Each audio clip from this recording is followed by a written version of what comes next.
Salut à tous et bienvenue sur cette nouvelle vidéo des pires anecdotes que j'ai eues pendant le cours de ma vie jusqu'à maintenant.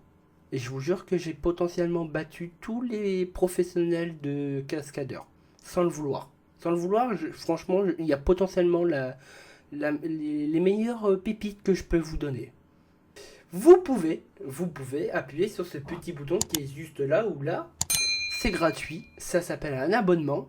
Ça fait que vous me faites grandir dans les statistiques de YouTube parce que comme je vois là à l'écran comme maintenant, vous êtes nombreux ou nombreuses à vous avoir pas abonné et à regarder mes vidéos. Et quel dommage.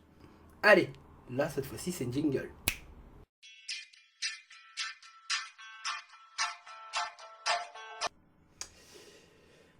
Alors, est-ce que vous êtes prêts pour les pires anecdotes que je vais vous raconter? Alors, il était une fois un jeune padawan qui allait dormir tranquillement, paisiblement dans son lit.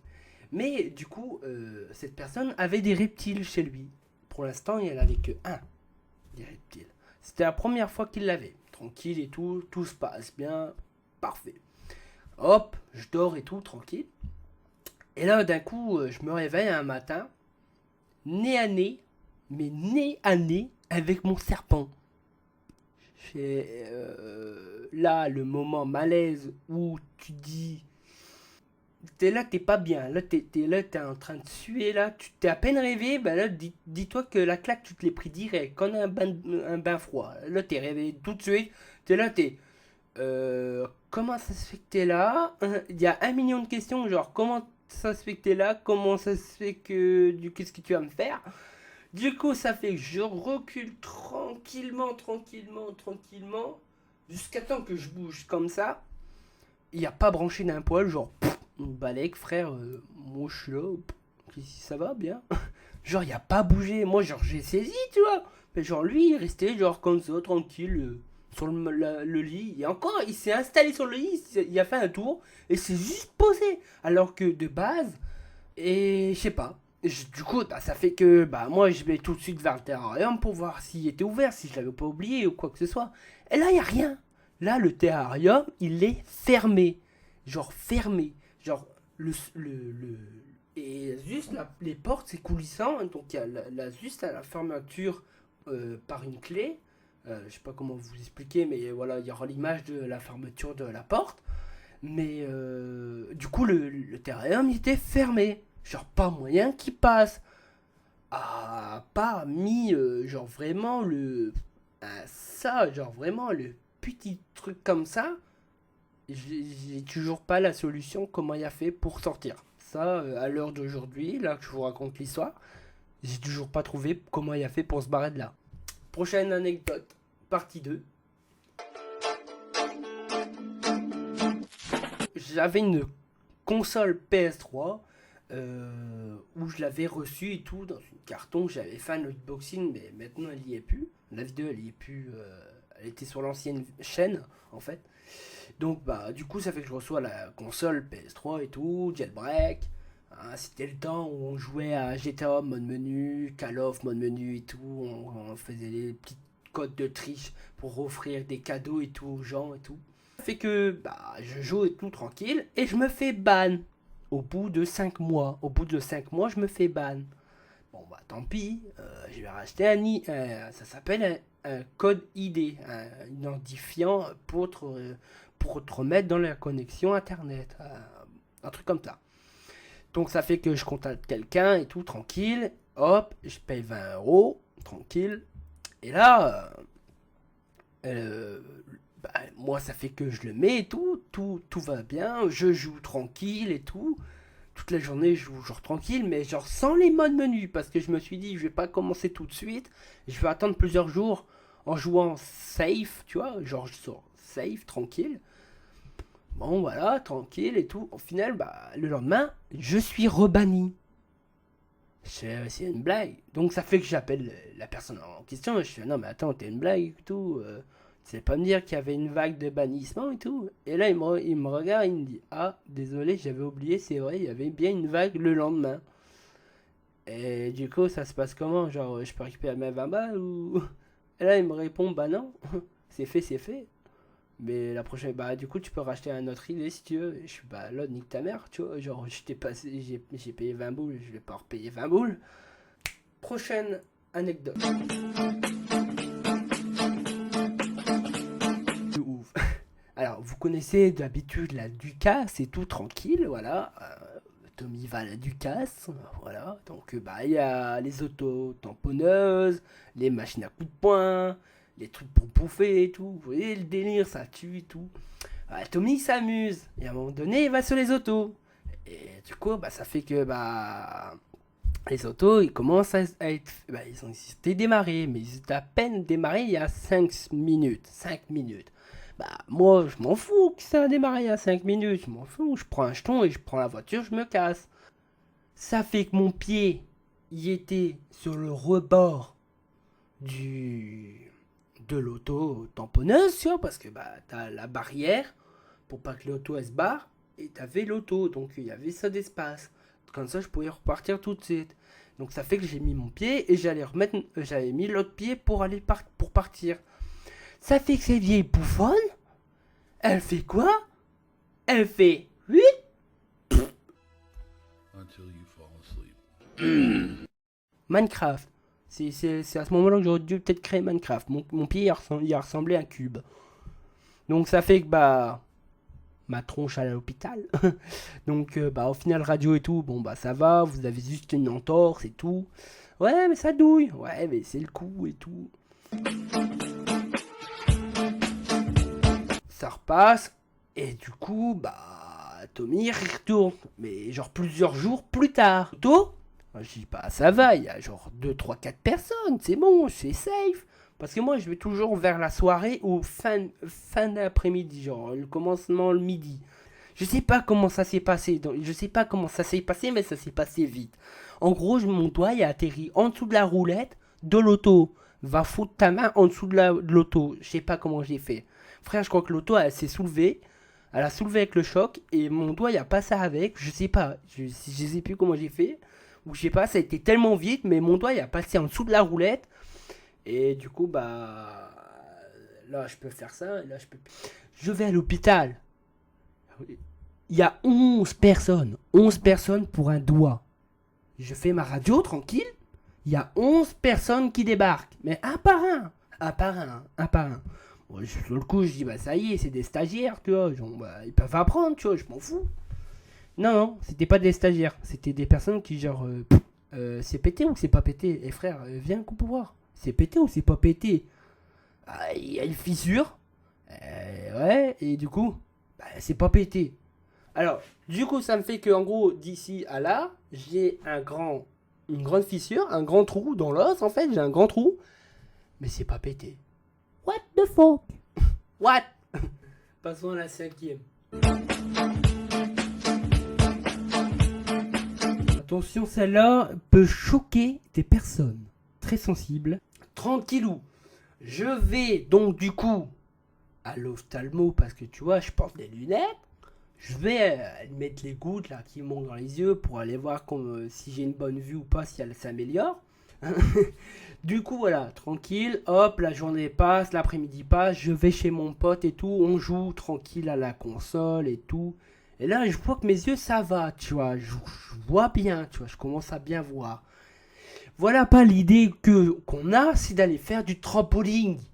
Tu vois, le fameux trampo, sans ficelle, sans armature. Là, moi, je vous dis, quand vous achetez un trampoline, n'oubliez pas de mettre les ficelles, même si les ficelles, c'est de la merde. Je suis bien d'accord que le truc, ça se plie vite, ça s'arrache vite. Je veux bien concevoir que c'est du caca. Mais au moins, ça vous retient pour quelques accidents. Quelques accidents. Juste un trampo avec le tout simple trampo noir avec les trucs ressorts, tout simple. Donc ça fait qu'on fait nos petites figures tranquilles qu'on s'est maîtrisées depuis un bon moment, tu vois, les petits front flip et tout. On se chauffe, on se chauffe. Et là, on trouve l'idée la plus meilleure du monde, c'est vas-y, on tente double front flip ou double backflip. La personne, lui, il savait faire, mon pote, il savait faire backflip, donc lui, il tente le double. Mais il était pas trop chaud, donc il était plus parti sur le double front avec moi. Donc ça fait qu'on va chercher ces matelas, tous les matelas, même les matelas des parents, hein, même les matelas des parents et tout. Hein. Du coup, hop, tac tac, on prépare tout le truc pour qu'on évite de se prendre soit la barre en ferraille, soit les ressorts, donc voilà. Et après le truc en noir, donc pour sauter dessus, comme ça, bah, s'il arrive quelque chose, bah, on peut avoir un amorti-choc, tu vois, avec les matelas. Donc ça fait que lui, il tente pas trop, tu vois, donc il dit vas-y, à ton tour. Donc je me chauffe et tout, t'attaques, je tente une tentative. La première tentative, frère, elle a passé genre crème. Genre, ça a fait le premier, le deuxième. Et au moment pour atterrir, ça fait que je me suis pas me recroquiller en fait. Mes jambes, ils ont pas desserré. Bah, genre, mes pieds étaient comme ça. À la place de faire ça, bah, ils sont restés comme ça. Ça fait que du coup, bah ma jambe elle a fait quoi? Elle a fait redemi-tour en avant, droit dans ma gueule. Ça a fait pas. Là, sonné comme pas deux, tu vois, genre sonné comme pas deux. Mais genre, j'étais dégoûté parce que j'avais juste à remettre bien mes pieds et je l'avais, hein, le double salto avant, je l'avais. C'était le premier, ça aurait été nickel. Ma tête, elle vibre et tout, donc ça fait que je suis sonné. Et du coup, ça fait que je prends un glaçon, je prends de l'eau, je souffle tranquille, je me pose, je reprends mes esprits quand même parce que je suis sonné, tu vois. Bon, bah, du coup, je regarde à la glace, je vois que c'est un petit peu ouvert, mais pas grand chose. Je vois que ça fait une petite bulle. Bon, ok, pas de problème, pas de souci. Bon, bah, je rentre à la maison, je suis calmé. De toute façon, commence à faire tard, je rentre à la maison. Je rentre à la maison, je dis à ma mère, bah écoute, j'ai un peu mal et tout, je me suis pris la jambe dans ma tête, je suis un peu ouvert ma jambe et le pantalon il a craqué. Je monte dans ma chambre tranquille et tout, et de ce fait là, je me pose dans mon lit et tout. Et là, je commence à pas être du tout bien, ça commence à monter. Ça stoppe, genre je commence à avoir mal de crâne, donc je prends un Doliprane. Je dis à ma mère, ouais, bon, bah ça doit être le choc et tout. Donc le temps que ça se calme, c'est juste, voilà, un petit odème que je vais avoir, une petite bulle et tout, tranquille, nos problèmes. Hop, bon, bah voilà, tu vois. Et là, je commence à avoir mon œil qui commence à fermer. Parce que ma mère, elle dit, bon, bah peut-être potentiellement, vu le choc, il est possible que du coup, tes yeux se ferment. Même si c'est une petite bulle, tu vois. Même si c'est une petite bulle, il est possible que tes yeux se ferment. Je fais pas trop attention, mais bref, j'y vais. Bon, bah, là, je commence vraiment à avoir mal. Je vais, vas-y, je descends. Je descends, je vais voir ma mère et tout. Ma mère, elle commence à avoir une tête. Mon Dieu, on va appeler les pompiers et tout au tac. Je fais quoi, qu'est-ce qui se passe et tout? Non, ça va pas du tout, ça va pas du tout, ça va pas du tout. Là, ça va pas du tout. Je sais pas qu'est-ce qu'il y a. Bah, va voir dans le miroir. Du coup, ça fait que je vais voir dans le miroir. J'aurais jamais dû aller dans le miroir. J'aurais jamais dû aller voir ma tête dans le miroir. J'ai badé ma grande tante. J'ai vu ma tête, grande bulle de billard, mais une boule de billard, tu vois ce que c'est une boule de billard, c'est énorme. J'avais une bulle de billard, en preuve en photo maintenant. Donc ça fait que du coup, je retourne chez mon pote, je lui fais montrer ma tête. Je fais mec, ça va pas. Je fais gros, faut que ton père me ramène à l'hôpital. C'est le seul qui avait une voiture. J'appelle les pompiers. Les pompiers, je vous dis en clair et net, les pompiers, faut mettre 3 plombs pour trouver une excuse pour que les pompiers viennent. C'est pas ouais, bah mon fils est tombé de l'arbre et tout, il commence à pas être bien, machin truc, il commence à avoir une grande bulle et tout. Ah bah écoutez, faut vous le ramener, ou faut vous démerder à le ramener. C'est tout ce qu'ils nous ont dit. Bref, du coup, bah c'était pas avec un arbre, mais on a expliqué un peu. Même pour autre chose, hein, même pour un pied, hein. Quand même, tu vois. Donc ça fait qu'ils viennent, et il y a un ami à ma mère qui était ambulancier. Là, il voit la tête à moi, il fait non. Là, par contre, c'est pas la même chose. Il dit là, par contre, par la description que vous nous disiez par téléphone, ça n'a rien à voir avec ce qu'il y a là maintenant. Là, votre fils, ça n'a rien à voir avec ce qu'on pensait, ce que vous nous avez dit au téléphone. Donc ça fait qu'il prend une photo de ma tronche, il l'envoie au patron, et le patron il dit mais non mais là clairement tu me le ramènes à l'hôpital d'urgence là, ça c'est mort, t'as vu la tête. J'attends pendant 10 heures, limite pendant 24 heures, parce que je suis resté le lendemain, je suis arrivé là-bas et tout. J'ai dû passer un truc, j'ai dû attendre le médecin à 10h du matin. J'ai été là-bas, il était 23h. J'ai dû attendre à 10h du matin à l'hôpital pour que ce fucking médecin vienne me regarder ma tête. Pour dire quoi? Bah on va vous t'opérer tout de suite d'urgence. Non, sans blague, ça fait pas comme 10 heures que je suis là à attendre que tu débarques, mais c'est pas grave. Non. Bref. Et là, il doute quelque chose, il tâte et tout, il dit bon, en final, on pourra peut-être pas. Je sais pas pourquoi. Je sais pas pourquoi vous pouvez pas. Et c'est trop frais, la bulle et tout, elle risque de péter. Du coup, on risque de toucher une veine, machin truc. Donc c'est pas encore c'est pas encore bien. Tu vois, ça commence à encore gonfler, donc faut attendre que ça s'arrête de gonfler pour qu'on puisse le percer et que du coup voilà. Et je fais ouais, et ma douleur, on en fait quoi? Bah, t'as juste un cachet et t'attends encore. Donc j'ai dû encore attendre jusqu'à midi. Et du coup, bah, ça fait que bah, lui, il a dû repartir d'urgence. Ça fait que du coup, bah, ils m'ont ramené à la maison. Ils m'ont dit, bah écoutez, bah, on vient vous rechercher dans 2 jours. Comme ça, au moins, on sera sûr que la bulle sera bien formée. Donc j'ai dû attendre 2 jours pour me faire opérer. Et qu'ils m'ont sorti un gros caillou comme ça de mon œil et qu'ils m'ont remis mon œil en place parce que du coup, vu la bulle de l'odème qu'il y avait, bah, ça a enfoncé mon œil à l'intérieur, donc ça fait que bah, ils ont dû replacer mon œil tranquille et tout. C'est vraiment dégueulasse, je vous ai dit, c'était hardcore, je suis désolé. Bref, du coup, voilà, pour cette anecdote vraiment prestigieux. J'espère que cette vidéo vous a plu. N'hésitez pas à aller en bas de la vidéo, il y a des liens. Et n'hésitez pas encore à vous abonner à cette chaîne. On se retrouve pour une prochaine vidéo. Bye!